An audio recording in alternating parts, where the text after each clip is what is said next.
We're live. This is episode 79, This Life in Tech. I'm Jason. And I'm Dan, back from the big house. I'm in the new command center, finally. Oh, what a week. I know, man. Craziness. Yeah, I just got back from immersion week here at University of Michigan. Go Blue. It was amazing. Met a lot of really cool people. Looking forward to getting to know them all quite well. I'm super pumped. I'm going to drink the Kool-Aid. So I got my Michigan hat. Was out at the big house. They took us down there to the stadium. People were supposed to have an opportunity to try to kick a field goal, but it was raining. And some people were out there. A couple dudes like fell. I'm like, look, I'm looking at this. I'm like, AstroTurf, wet. I've been there. That's the whole reason why I don't play anymore. I've too many knee surgeries. Yeah, no, thank you. I need to be able to walk the next day. Not happening. But campus is beautiful. The professors they're pretty cool. Funny enough, the accounting professor, this guy, he's a character, and you wouldn't expect an accounting professor to be like this. But his tagline, "World's most dangerous accountant." I'm like, I like this guy. Hell yeah, man! I don't know if you remember this, but back when you and I were first coming up in the tech game, yeah, the Onion had a journalist named Herbert Kornfeld. Completely fictitious. And it was a dude that worked in accounts payable.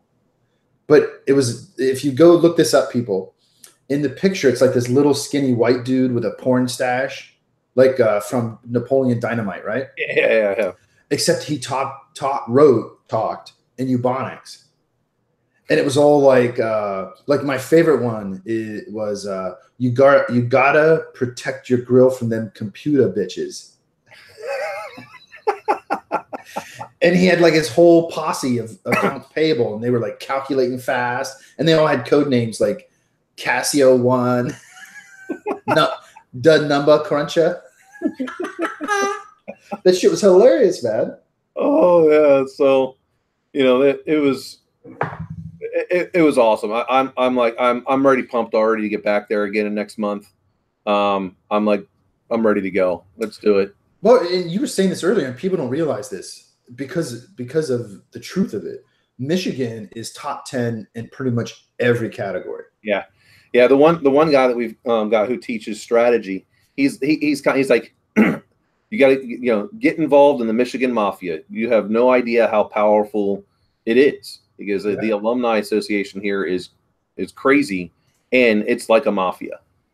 Well, and you get these Midwest major universities. Ohio State's the same way, which, by the way, that is the source really of the rivalry between Ohio State and Michigan, is because they fight for money. That's all it is. Yeah, but man, dude, people are fervent about it. So growing up in Ohio, it was understood that you were supposed to be a Buckeyes fan and you were supposed to be a Buckeye, but that's a fucking nut, right? I mean, that's a nut off of a tree. We had Buckeye trees in my backyard growing up, and you could cook them. You could cook them and eat them. Being a little kid, and at that time I was really into animals. I wanted to be a veterinarian. Right. Of course I picked Michigan because of the goddamn Wolverine. Yeah, of course. So, and then of course nobody really didn't like that, which is also why, for the record, I decided to be a Steelers fan instead of a Browns fan, because you know why? Fuck you. That's why. So this was I had to get something for my. Oh, I didn't come back. There I am. There. All right, so. Not that I'm a great drawer or anything like that, but, just, bear with me. This is going to be like a football helmet.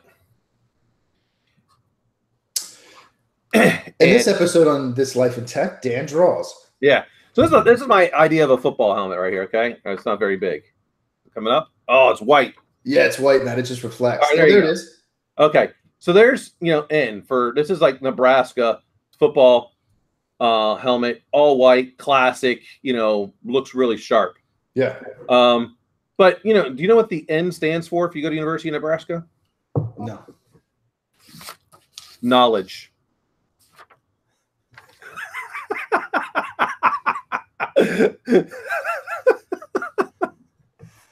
Oh, that's what one of the professors said.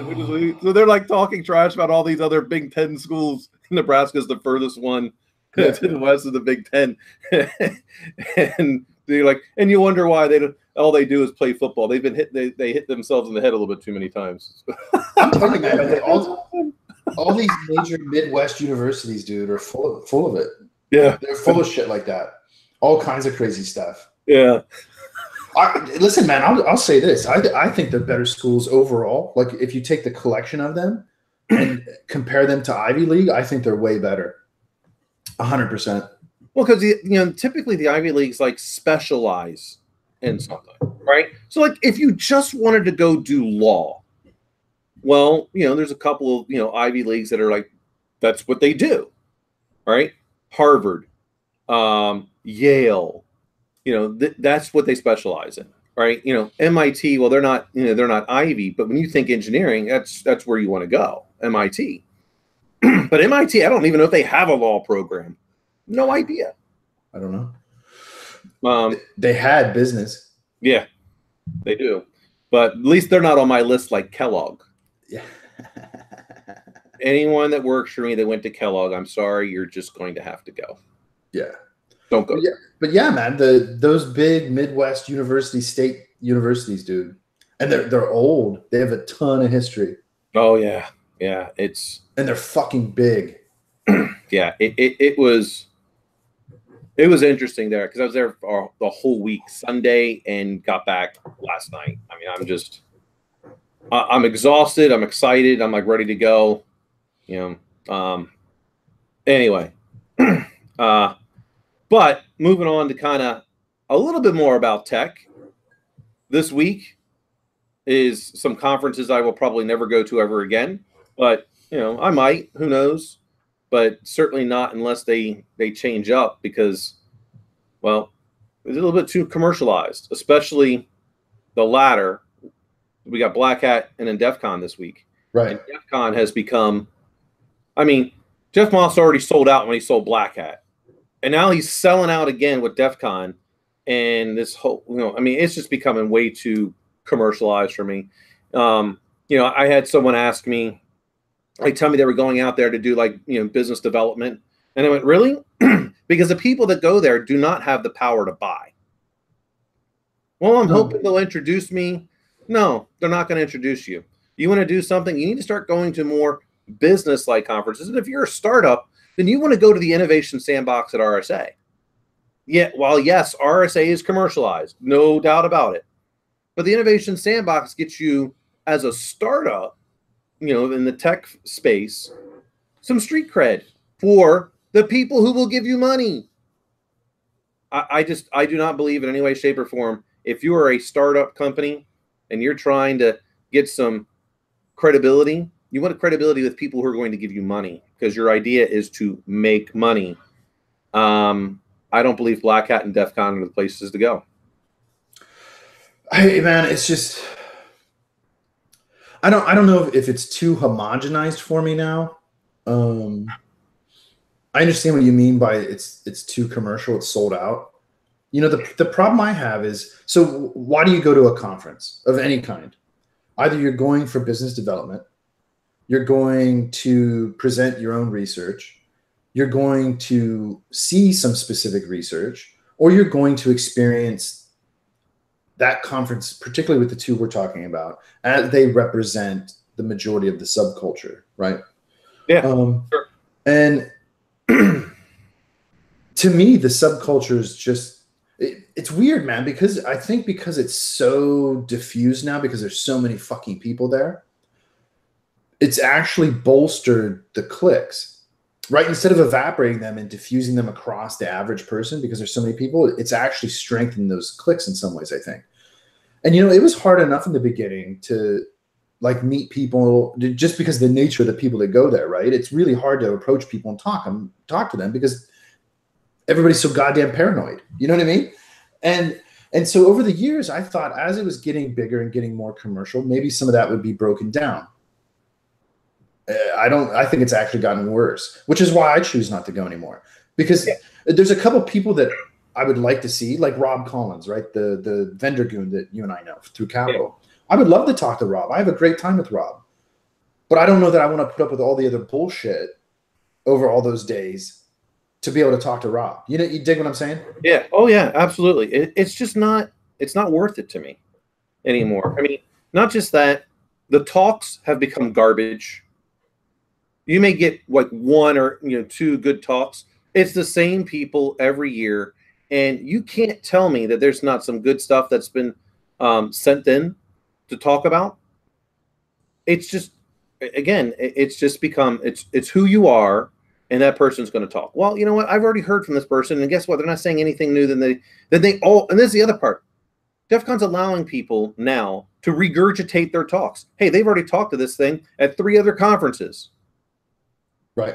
And that was supposed to be I heard it at one of the other 3 conferences. So, well, the last one you and I went, we were sitting there and we went to that one. And remember, I pulled up the PowerPoint from like 2 years ago. It was the exact same presentation by the exact same person. Yeah. But, right. I mean, so, you know, one thing I think DEF CON, for instance, has done good over the years is keeping the price low. Right. Compared to all the other ones, it's actually pretty affordable to get that much content. But I think the way they've started to compensate, because it's exploded in size, is by watering down the content.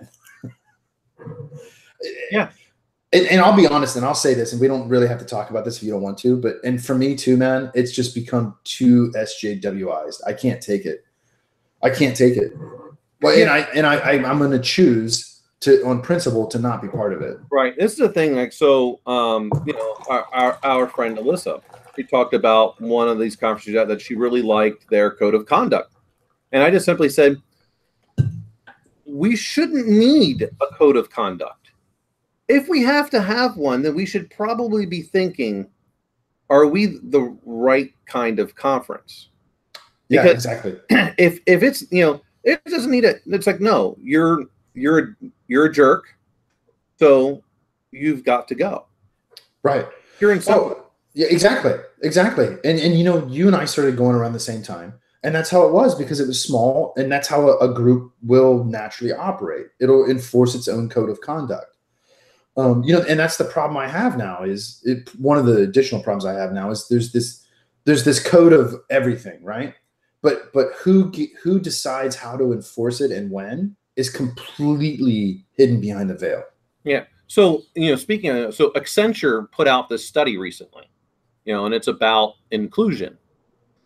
And it's really interesting, because as they go through almost every type of thing, inclusion is everyone that's in the room, not just a particular minority. Now, yes, you would like to have more diversity, but if you are in a small Midwest town, the chances of you getting a lot of minorities in your C-suite is very small, because you don't choose who applies for positions.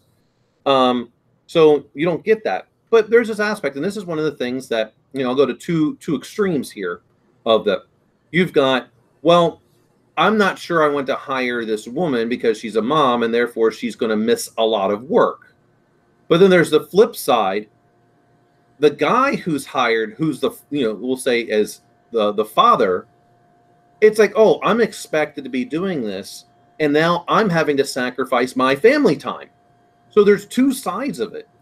And right now, and this is from, you know, basically the way what I got from Accenture's study is that we're too far on one side of the extreme. And whenever that happens, it's like a pendulum. Eventually, the extreme aspect is going to flip back to the other side. Now, we can turn this into the technology aspect. Email used to be such an innovation that people are like, this is going to change my world. And now it's the bane of people's existence, because whatever becomes the innovation eventually becomes the anti-innovation. So no different here. We're going to see that pendulum swing back, and it won't be good if we don't figure out how to get it back to a good medium quickly. And I agree. And we've talked about this, like in politics, you see the kind of the same social constructs going on. Extremes in and of themselves tend to be bad, especially for long term. growth or long-term health, long-term innovation, so forth and so on. The only thing that's worse than that are the quick shifts between extremes. Yeah, absolutely. And I think, when we continue to talk about the extremists in anything wind up doing more damage, it's a short-term fix. This is no different as a leader, and you're working for me, and I just, you messed up, and I just crush you in public, and okay, you may have fixed it, but now you're not as likely to come tell me when there's a problem.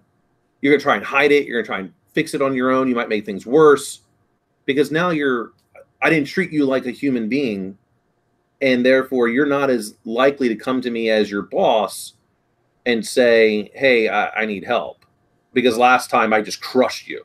I got you to fix that problem, but there's going to be problems all the time. Then what do you do? And well, right, man. I don't think I would ever personally fire somebody for having made a mistake that wasn't negligent and coming to me and owning it and taking responsibility, even if they didn't fix it, even if they need help fixing it. I don't think, man, it would have to be really bad. On the other hand, I don't think I'd have a problem immediately dismissing somebody if they made a mistake and tried to hide it. Yeah, true. Right? Because what happens with some of these personality temperaments that try to manage, you know what I mean? And they abuse people psychologically when they try to do the right thing. That's the most damaging form of mental abuse, man. Yeah. Because if you fire somebody for hiding it, they know they're guilty, right? And they know they fucked up and they're hiding it. And so they're not going to take it the same way.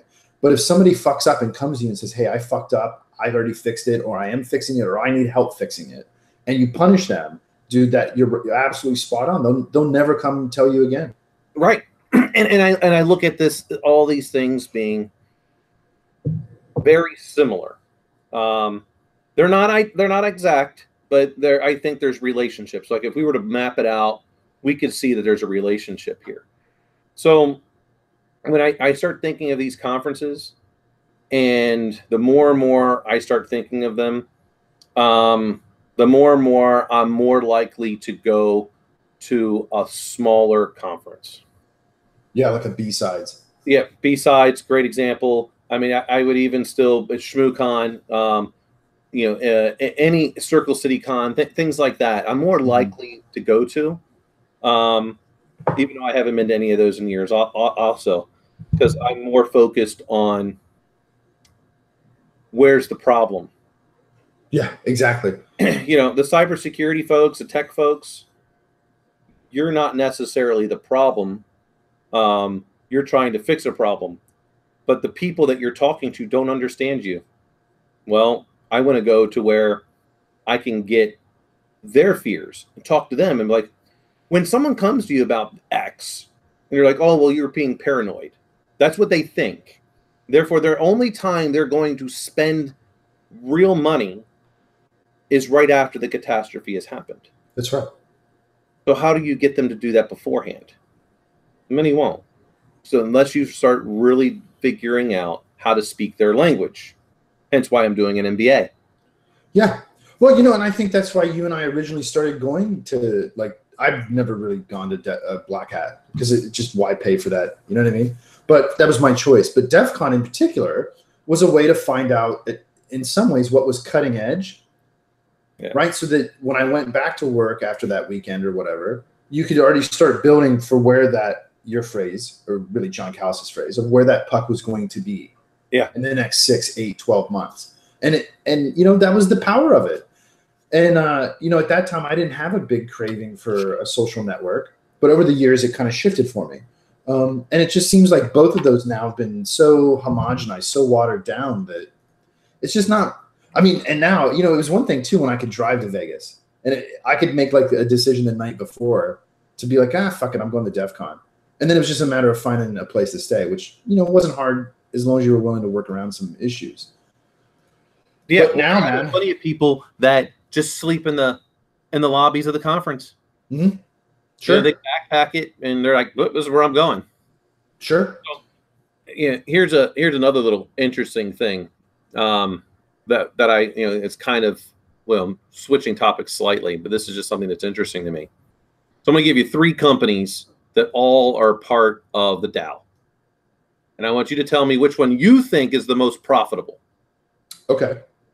Walmart, who is the Fortune 1 and doubles what the number 2 is. Caterpillar or Microsoft. Interesting, man. Caterpillar's right down the street from me, by the way. Yeah. The most profitable. You're talking net profit, not revenue, right? Yeah, net profit. Man, I'd have to guess. I would narrow it down between Caterpillar and Microsoft, and I'm going to go with Caterpillar. So, my numbers might be slightly off, but the profit side is correct. Walmart makes roughly $400 billion a year. Their net profit is 17 billion. Caterpillar is something like 80 billion, and they make like 7 or 8 billion. Microsoft is like 77 billion and also makes 17 billion. Microsoft's the most profitable. Walmart is scale. Microsoft's about margin. Caterpillar, for those that don't know what Caterpillar is, they basically are the largest heavy equipment manufacturer, you know, cranes, bulldozers, things like that. So this was interesting in learning these kind of things, and really where I'm going with this is technology has a lot of power, but if you're not able to position it appropriately within your organization, you might as well be Betamax. Yeah. So go over that one more time, man. Who net profit? Who's the most? The net profit percentage is Microsoft. They actually have the same net profit as Walmart, but yet their revenue is, so they're like, I think it's like 77 billion in revenue. Yeah. So where Walmart's 400 billion. Yeah, the ratio is tighter. Yeah, I guess that makes sense when you really think, and this is the power of a business based on software. Yeah. Right. I mean, you don't have to physically produce every copy you sell. You only physically produce the master, so to speak. Right. Yeah.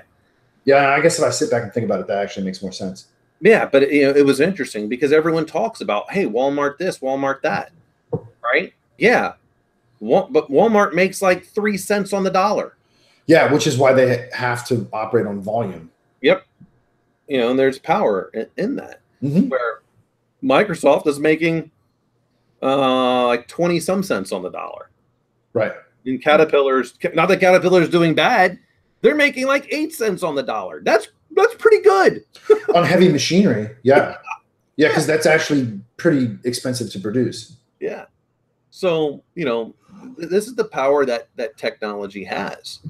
And how are you going to position it? And I don't think we can position anything by continuing to go to Black Hat and DEF CON. That's where you basically pimp products at this point. Yeah, there's no return on that. The people who already know about the product. Yeah, there's no return on that opportunity cost. Yeah. Yep. Really. Yeah, essentially, that as a company, you're wasting your time. Yeah.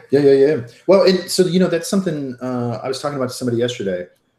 Somebody younger that was asking me for advice. If you don't look at yourself as a company and every interaction is not business in the sense that you're trying to sell something, but that it's always negotiation and where that power lies. I mean, man, look, man, relationships are romance, but there's business too. And they both have to be taken care of. And if you let one or the other get too far out of balance in an extreme, it only leads to destruction. That's so true. And I don't know why. I don't know why it's so opaque to people to realize that the moderate middle road is the best long-term path. And I guess the answer to that is because it's hard to look at the long-term path. It is difficult to look at the long-term path. Because here's the biggest thing. Most predictions are wrong. Oh yeah. Right. And so, but people are not willing to go outside of their comfort zone. And since they're not willing to do that, one, you don't learn. I'm not talking about taking the easy path. I'm talking about if that long-term path for you is going to be hard. So what do you want to do? Do you want to go take the path that's going to provide you the biggest benefit? Or do you want to go and just do something safe where you're just going to be safe in the long term, which means you're going to be doing something more than likely that is not that fun. You're going to hate life at some point because you're not going to make the most money for yourself or even get the most value for yourself. So it may not, for you, it may not be money. I mean, look, if you teach in the public school education system and, you know, you're not in it for the money, right? You're in it for the reward of trying to help young people advance. But if you hate it, you're not going to be a very good teacher, and it's just a job. I mean, anyone that tells me this is just my job, I'm like, what?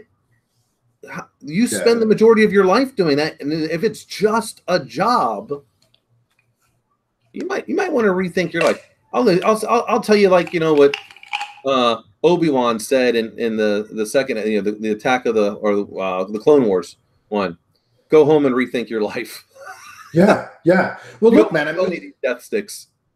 Not everybody is fortunate enough to have their passion and their work aligned, but nobody should have to be fucking miserable in what they spend the predominant amount of their life at.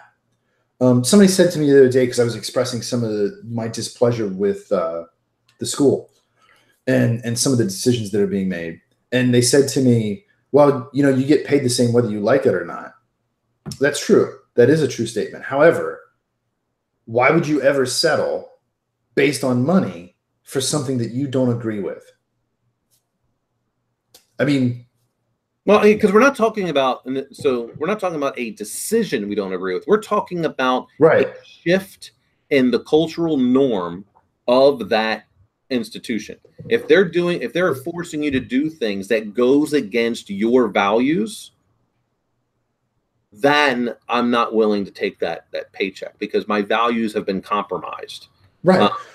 But there's a lot of people that are like that. They're like, well, you know, I've got a paycheck because why? They're scared. They're scared of change. Yeah. Well, and they're scared of confronting chaos. Well, like, here's a perfect example. If you can't tell, I'm having a lighting problem today. This is the first broadcast from the new command center. I set it up in a specific way with the window arrangements. The door is over here, okay, and it has it's basically half glass.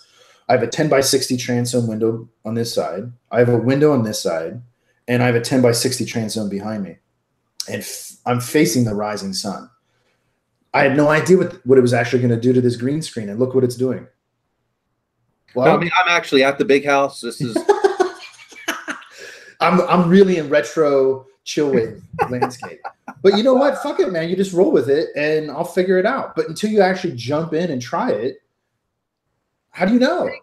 You make small little changes. That's right. So now I already know what I'm going to do.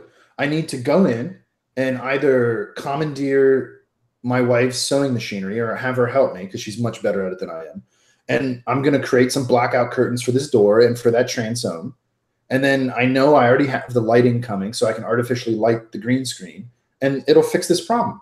And see, that's the thing is I think people lack the confidence to get themselves out of the chaos, right? And that's because they never practiced jumping into the chaos. Yeah, exactly. You know, and speaking of jumping into the chaos, there's finally a UFC fight that I'm willing to go watch. Conor McGregor versus Khabib. Who gives a shit? And I'm just going to put it just like this: how you are from Russia, and your own president doesn't invite you to the World Cup, invites Conor McGregor. And my only guess is the reason why Putin did that is because he doesn't respect someone that allowed his opponent to take a dive and didn't destroy their whole family afterwards when he figured it out. Because in case you're wondering, that bear took a dive. He was on the take. And who doesn't want to be on a Conor McGregor fight card and get red panty night? Yeah. I mean, let's be honest. And you saw it.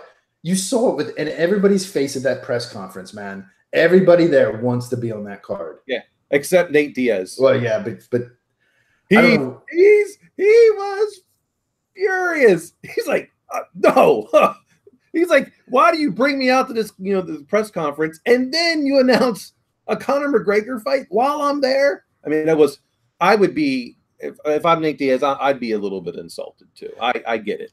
I've never seen, let alone one, but two people, the Diaz brothers, continually make decisions and behave in ways that are immediately counterproductive to their own success. I have never seen it.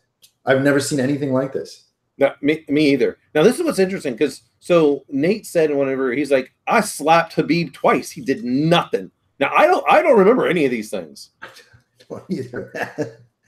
I think what he was talking about is, didn't him and Nick get into it with Khabib like in a crowd somewhere one time a few years ago? I don't remember, man. Maybe, but that would be great because, now with a rules fight, the Diaz brothers have flaws. If they're out on the street, I don't think they have any flaws. I'm a pretty confident person. I got no problem, but I'm not on the street. I'm not looking to throw hands with either one of those cats. Nope. No. But here's the other thing. So watching that interview afterwards, he's walking on. Nate was the most polite to this reporter. And he's like, all right, look, I'm done. Thank you for your time. It was nice meeting you, bro, blah, blah, blah. And he said it like a second time. And then I'm like, all right, I don't think there's going to be a third. He's already been like, look, I got to go. I've given you enough time. I got some things I got to do. And the dude kept following. I'm like, I don't think that's a good move because, yeah, this is like those guys out in public, from everything that I've pretty much read and heard, they are very much like this. Never mistake my kindness for weakness. Because if you're not kind to me, my response is surely not going to be weak. I mean, they're that Al Capone type people. They are polite. They are nice. The stuff they do in the area, they give back to the community, but do not insult them. On the street, I ain't looking to throw hands with either of those cats ever. I don't care who it is. And the only reason I knew there was a fight card last night is because I followed Demetrius Johnson on Twitch. Yeah. Because he's actually a decent gamer. I mean, you know what I mean? Yeah. That's the only reason. He lost. I heard it was a controversial decision. I didn't watch any of it, so I have no idea what happened. I just watched the highlights, and of course, I listened to the original Gangsta. You're referring to Chael P. Sonnen, right? Yeah. He had it with Demetrius losing. He said it was controversial, sure, but he had it to where it was 3-2. So he's not upset. He goes, but he could see where people might think it was 3-2 the other way. Clearly, they were both won 2 rounds each, he said. It's just like it all comes down to 1 round. People fail to realize how long Demetrius Johnson has been the champ of that division. I mean, he's fought all these dudes at least twice. Yeah, probably. So, and then the great part is, I like Cody Garbrandt, but Chael said it great also. He's like, when Cody is fighting, basically he gets in the mix, he's closing his eyes and throwing straight. TJ leaves his chin up. Yeah. TJ does not, when he throws a punch, his head's off to the side. He's off center line. So if you're throwing a punch and you're closing your eyes, yeah, you may have power. And if you connect, it's lights out. But if that person's not on the center line, you just whiffed. Well, I mean, you can't. You literally can't hit what you can't see, and so that's like when I was training. That's boxing 101. Not only the head movement, which you have to train because it's not natural, but closing your eyes because that's not natural either, right? You have to train to keep your eyes open. Yeah. Which, I mean, it's not. I don't think it's horrible. It's not terribly difficult. It's just something that's not natural that you have to practice. Yep. And yeah, man, he keeps his chin up, which is horrible, and he goes straight in, and he closes his eyes, and he throws looping punches. Well, what do you think is going to happen? The dude's going to take an angle and just go straight. Yep. But with that was I watched the highlights. Why did I watch the highlights? Because Conor McGregor wasn't on that card. That's right. Conor will be on the one in October. October 6th, yeah, man. Yeah, and I think it's in Vegas. Yes, it is. Yeah. So it probably wasn't going to be in New York. That's the November card. But I'm looking forward to this. because I don't think Khabib is that good. This isn't a wrestling match. Dude, I don't know, man, because Conor McGregor's no Cody Garbrandt. No, he's not. And here's the thing. Conor's fought all these wrestlers too. Eddie Alvarez, Jose Aldo was basically a wrestler, Brazilian jiu-jitsu guy. Chad Mendes. Yeah. Because if you have to get close enough to take me down, Conor is so good at distance. Yes. He will fade back and drop that left on you. And it's going to be nighty-night. And that's what's interesting, man. Do you remember when Anderson Silva first came on the scene? His first fight was Chris Lieben on some shit fight night card. And he destroyed him. And instantly that dude was in the Matrix. And everybody always talks about that, like what he did to Forrest Griffin and all that shit, right? I mean, he beat Rich Franklin almost to death twice. And Rich Franklin was no joke. That first fight when Rich was the champ and he started kneeing him in that tie clinch, I swear I just saw Rich's soul just float up out of his body, man. He couldn't get out. No. So everybody always talks about that precision, but people don't talk about Conor that way. It's like the character of his Irish mafia persona completely overshadows his technical acumen, which I think is actually, if it's not intentional, it sure works. It's intentional. I think it's absolutely intentional. He wants people to think he's crazy and he's out of control and it's chaos. Mm-hmm. It's a game. It's a game, and he's good at it. He's a master chess player. Yeah, he's good at it. He's almost as good at talking shit as what I am. He's not quite on my level, but he's pretty close. I would say he's a good number 2. Yeah, fair enough. Yeah, but I know the playbook works because he's using my playbook. It works. Yeah, I don't think Khabib is going to be able to resist. So what they didn't announce, and I haven't read about yet, is are they going to do a series of press conferences leading up to the fight? Because if they do, that absolutely plays to Conor's favor. So I thought I heard them say they were not doing. I don't know. I didn't watch that press conference. Yeah, I think I read. I don't think they're doing one, and the main reason is I think they believe Conor's going to go crazy, and he might. But here's the thing, like Khabib's people, they will get crushed because one, it won't be Conor that does something.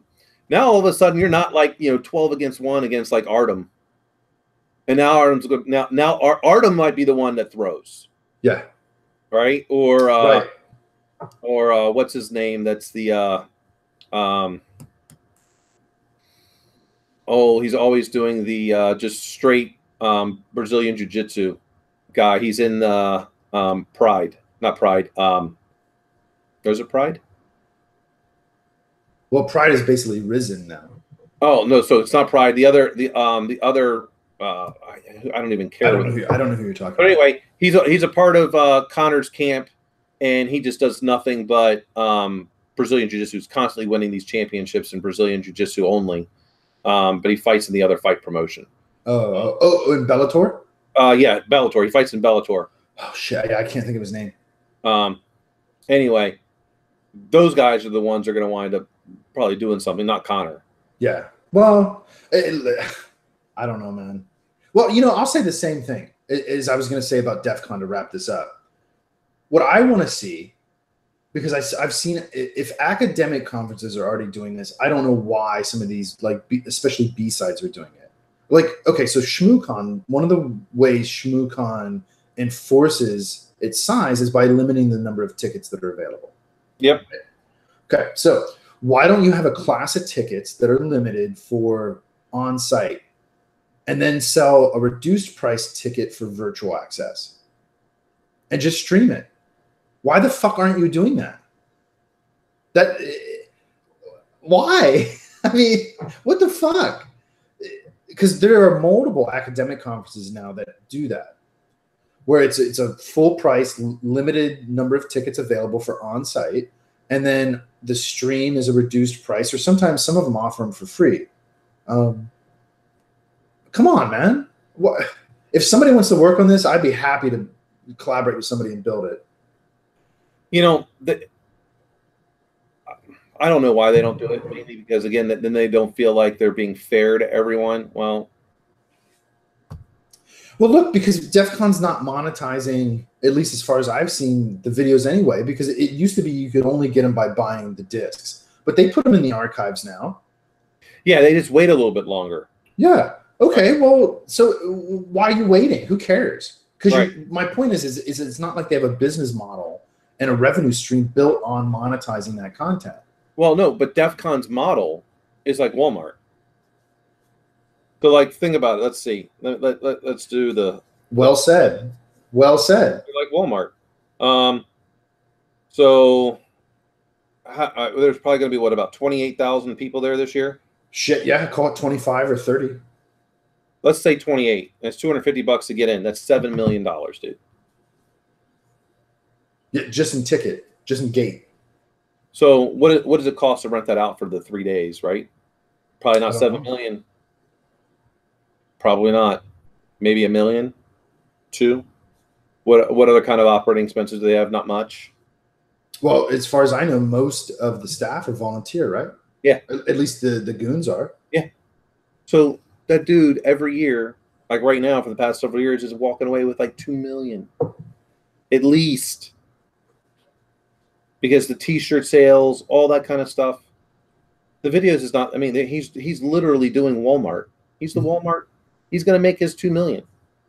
And I don't remember what speakers get. You can either take badges, or is it $250 or $500? I don't remember. It's been so long now. I have no idea. It's just basic enough. Right. Whereas if you look at the smaller ones, like I've done TourCon in San Diego. That was the first time I ever spoke public. You got a badge. I think maybe I got 2 badges because Marsha ended up coming. But I was just so happy to go talk about an idea I had, get people's feedback on it. I didn't give a flying fuck. Yeah. Yeah. So, I mean, again, like I said, DEF CON is just Walmart. And you want to know why you want to know why there's all these different like groups? Because he doesn't really have a code of conduct. He's like resisted it. Why? Because he's Walmart. You're still going to show up. You want toothpaste at the cheapest price? You're going to go to Walmart. That's right. Because they have negotiated it down to such an extent that this is what the price is going to be. Their thing is always low prices. Always. They say it twice because the people that go there are not that bright. So they have to tell you that they have low prices twice. Always. So that is DEF CON. You're at the lowest end of the spectrum when it comes to conferences now, because it's for the mass. It's not for the specialty. That's right. And so by definition, like pop music, it has to appeal to the lowest common denominator. Yep. And once you grow out of that, and you can now afford something a little bit classy, a little bit more boutique, you just stop going. Yeah. Depends why we don't go anymore. Yeah. Well, like I would love to go have a scotch with John Callis, but dude, that's why I go. That's why I would go to RSA. Exactly. He lives there, and he has a party afterwards. Next year I'm making it a point that this will be great. I mean, the only way I won't be able to do it is if that happens to be a residency for me. Not, right. No. I knew you meant mine, because in case for those that have not known, I have now, until further notice, officially disassociated myself with Capital Tech. I just cannot deal with issues that show no integrity that are involved. And some of the people there, specifically the leadership, have permitted a student who shall remain nameless for now to be granted a doctorate that had no integrity. The paper was flawed. The defense was even worse. And did not go through the proper protocols in order to even be able to do these things. And the president of the university is the one that is essentially signed off on it. So as such, I feel sorry for the people that were on this CATS committee, because if that paper goes public, they're the ones' reputation is going to really suffer, because they're the ones that are supposed to say this is good, that this was looked at. And I feel sorry for those people. I'm glad my name's not on that piece of shit paper. Well, inevitably the truth will come out one way or the other, man. Yep. and this is the danger of these extreme positions and the increased danger in the polar quick shifts between extremes. Yep. Is when it starts raking back and forth, man, it all gets brought out. It all gets brought out. Yep. And look, man, I'm at a point in my life where, it's not that I'm so wealthy I don't have to care about money, but I'm at a point where it's just no longer that important to me. What's important to me is truth and working with good people, trying to innovate small things to help other people out. You know what I mean? Shit like that. I can't abide dishonesty, complete lack of integrity. Yeah, I can't, and that's the thing. Like for me and everything, I have my own code of honor. It's for me. And I will not go against my code for anything. I just won't. Because I essentially have a piece of myself that's just gone. Capital put me in that position. So no longer doing anything with them. Now, they could always correct that. And perhaps once enough groveling is done, I might assist, but don't need it. Well, this is why you made that distinction in the beginning. Maybe we'll end here. That I think is really important. I don't need to be surrounded by people that make decisions I agree with. That's not how life works. Pardon me. And I'm perfectly okay with that. You can ask me what I think and then do the exact opposite, and it doesn't bother me one bit.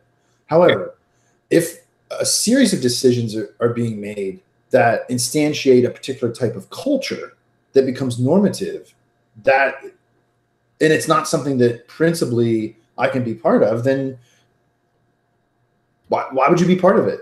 Right. Essentially, my response is, may the odds forever be in your favor. Yeah. So I don't know, man.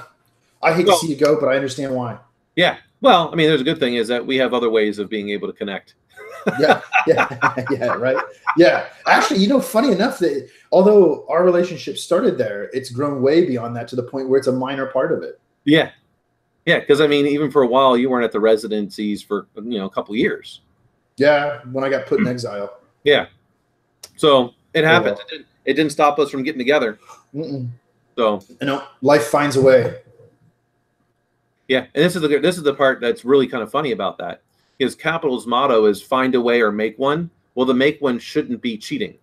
Yeah. Hannibal didn't mean pretend like you did it. Yeah.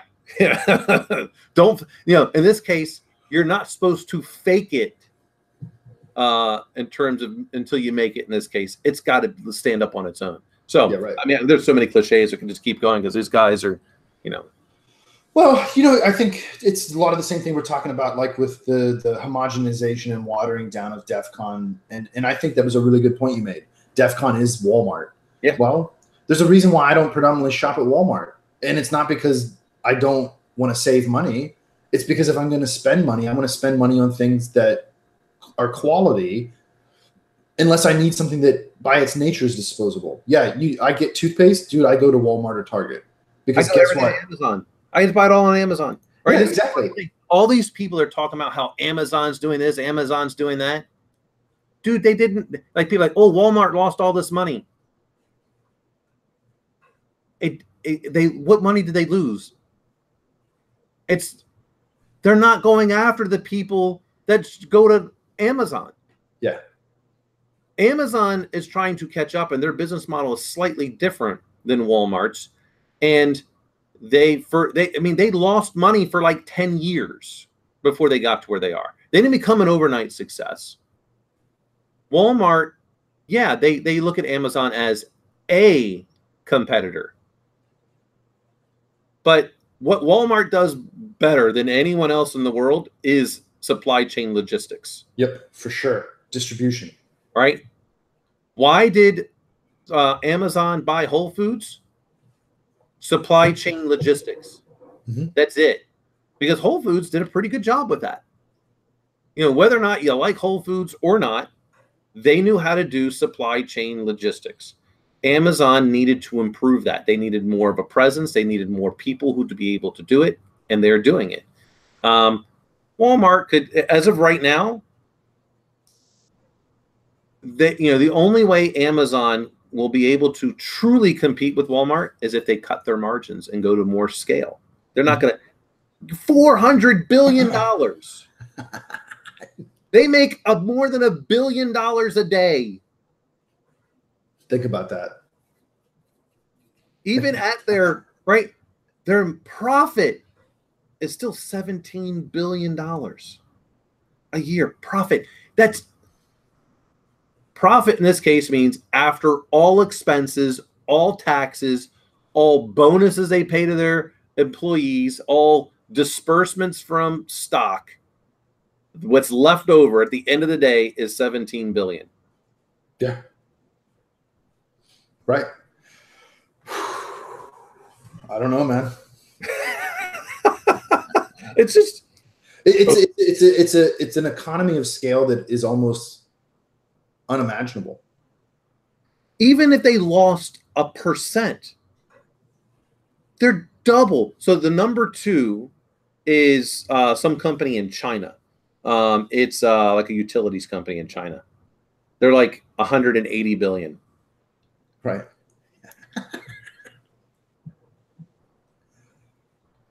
Walmart's not going anywhere.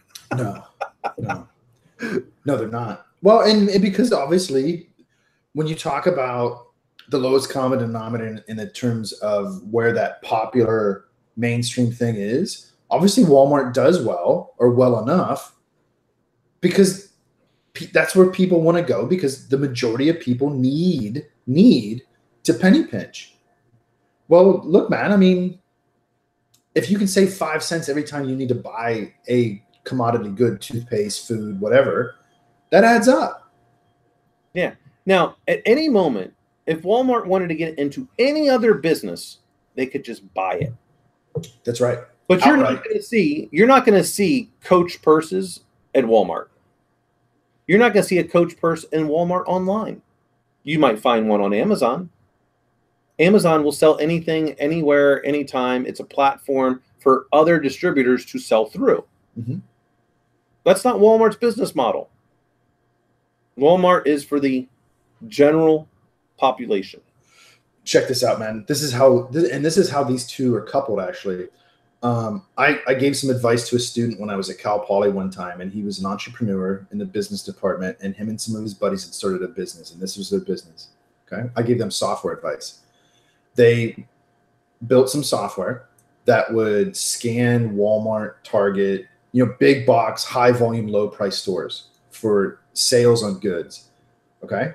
And then without buying it, they would post it on Amazon. And when people bought it from Amazon, the software would turn around and buy it from wherever they scanned it from and then enter the information in and ship it to that person. It was fucking glorious, dude. Those dudes were making money. Yeah, because all they got to do is mark it up $1. That's right. That's right. Because you're just tacking onto that wave of distribution, and you're taking advantage of people wanting to use Amazon as if it were Walmart for them, but they're willing to pay $1 more because they're getting a deal. Yeah, and they don't have to go anywhere, right? They don't have to go anywhere. Right. That's the key. So it's. Because I'll give you the reason why. Like today, I'm ordering some more shit for the command center off Amazon, and here's why. Because yesterday I went to Target. After I checked online that they had what I wanted in stock, and I went there and they didn't fucking have it. And I've had enough of that bullshit. That's the same reason why I do it. If I don't need it right now, I'm ordering it online. Yeah. There's like 10 Targets around me. Right? Because of how big Winston-Salem is. And I could have driven to the other one, but at that point, no, fuck you. Now you're not getting my money. You're not getting my money because there was no excuse for it. It wasn't like there was one in stock and somebody could have bought it by the time I got there because that could happen, right? No, yeah. It said there was like 10. Where they at, Target? I wanted a white 5-tier bookshelf. You had 2 espresso colored. I don't want espresso. My walls are gray. Brown doesn't go with that. White does. Cocksuckers. So I'll buy the exact same thing off Amazon probably for $5 cheaper. Oh, and we have Prime, so I'll get the shipping for free too. Yeah, yeah. Screw you, man. Man, that drives me up the wall. It's just such a misuse of technology. It is, and it drives me crazy. It really does. Like, why even have the inventory management system in there? Now, listen, I've built inventory management from the ground up. I built a stack of software when I was at the restaurant company. So I know it goes into that. And I know you can track it. And you clearly are trying, or at least giving the appearance that you are. Now, listen, I ain't dumb. What you wanted me to do is go into that store, see it wasn't there, settle for something else that maybe is $10 more. And on my way out, I'll buy some candy bars and shit too because you're end caps. Dude, listen, man. I had a cart full of stuff. I just parked the cart and walked out. Dude, I've done that so many times. I'll have an entire cart filled with something, and all of a sudden I'll get irritated with something. All right, that's it. And I'll forget it. Listen, because Mrs. Pittman's really good with logistics too. So we got our whole list planned out so that as we stock it into the cart, it's all laying correctly. You know what I mean? So you don't have to like juggle shit and stuff's falling out. It's all managed down, man. And the last thing was this bookshelf because it had to lay on top because it was heavy. Nope. Forget about it. I'm gone. Yep. Peace. I'm out. I'll buy it off Amazon now, man. And it'll be here probably Tuesday. Yeah. I am a little bummed about that, man. Because of where we lived in California, it was such a metropolis. Most things on Prime are same day. Here, it's a day or two. But you know what? I'm willing to bear it. Well, yeah. It just takes a little bit more planning. I mean, that's something that I miss about being in DC. Same day shipping. I can get it. If I order that shit before 10 a.m., it's at my door by 8. Yeah. Yeah. But hey, man, I'll take it because you ain't getting me Target with that bait and switch bullshit. Not happening. That's 79. Yep, in the bag, done. 80 on Thursday. Yep. Cool. All right, brother. All right, everybody. Have a good week, folks. Yep. Peace. Talk to you later this week. From the big house. From Retroland. You can see the rising sun as this light bar keeps coming down. I know. It's great. Yeah, I got to get a blackout up there, man. All right. Have a good week. Later, everybody.